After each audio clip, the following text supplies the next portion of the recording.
Vous avez sûrement dû entendre parler du RPE, mais est-ce que vous savez vraiment ce que ça veut dire? Ça veut dire quoi le RPE? Rating of Perceived Exertion. En français, ça veut dire l'échelle de perception de l'exercice. Donc le RPE, c'est une échelle de 5 à 10 qui va pouvoir vous permettre de déterminer l'effort que vous devez produire durant votre exercice. Donc par exemple, quand on va se mettre RPE 7, en réalité, on aura 3 reps en réserve. Si on est RPE 8, on aura donc 2 reps en réserve. Et ainsi de suite. On est RPE 9, on aura 1 rep en réserve.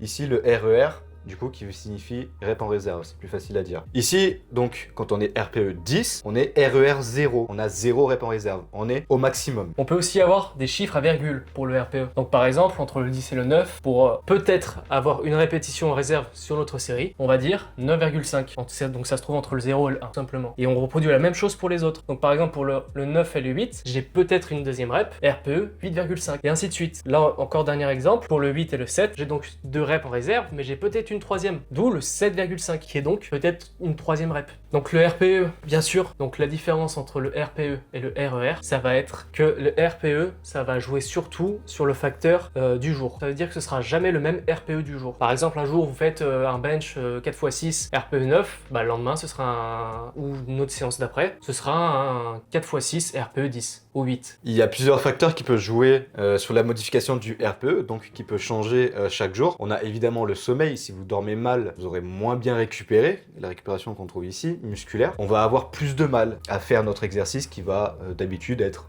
plutôt simple entre guillemets. L'alimentation, si on change d'alimentation, si on fait une sèche par exemple, où on va limiter les calories, bah, on n'aura pas la même force dans nos muscles pour faire l'exercice. Donc le RPE va changer. Le moral du jour, vous venez d'avoir un enfant...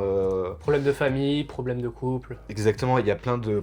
Le facteur moral en général, il y a aussi du coup tout ce qui est système nerveux. Ici par exemple, si vous faites programmation de force, vous avez tendance à avoir au bout d'un moment une faiblesse du système nerveux. C'est vachement taxant sur le nerveux de faire une programmation en force. Ça peut être un facteur du RPE du jour. En fait, ça vous accumule de la fatigue. Bien sûr, vous êtes moins efficace sur le long terme. C'est pour ça qu'on impose des semaines de deload. Donc deload qu'on verra peut-être dans une autre vidéo. Et pour finir, la récupération musculaire, c'est-à-dire courbature, fatigue musculaire, peut aussi se jouer aussi sur les blessures, bien sûr. Bien sûr, les facteurs qu'on a cités, ce sont des facteurs qui peuvent impacter votre RPE du jour. Et bien sûr, il y en a d'autres. Pour finir, on vous a donné un exemple de séance juste ici. Sur un exercice, au squat, on a notre nombre de séries, notre nombre de répétitions, donc ici 1 4x6, c'est un exemple. Et on va être RPE 9. RPE 9, ce qui signifie qu'on va avoir une rep en réserve. Donc sur chaque série qu'on va faire, il faut qu'on ait une rep en réserve. Et on précise bien que c'est le RPE du jour, qu'il ne faut pas oublier que chaque RPE est identifiable à chaque jour. Il est différent chaque jour. Ce n'est jamais le même. Donc ça, c'est le plus important à retenir. C'est pas comme un RER où on va dire 2 reps, et bah c'est un 2 reps. On s'en fout de ce que vous ressentez,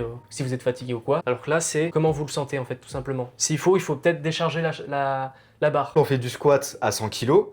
Semaine 1, on va être RPE 8, ça va nous sembler plutôt facile. Semaine 2, à la même charge, même série, même nombre de répétitions, on peut être à RPE 10. On n'a pas de rep en réserve. Ça peut vraiment différencier des facteurs juste ici, et il y en a tant d'autres. Si vous avez des questions, n'hésitez pas à les poser en commentaire, on vous répondra avec plaisir. Si vous avez aimé cette vidéo, n'hésitez pas à lâcher votre pouce bleu, à vous abonner, à nous suivre sur notre compte Instagram qui s'affiche à l'écran, et TikTok aussi, et évidemment sur YouTube. Et ne vous oubliez pas...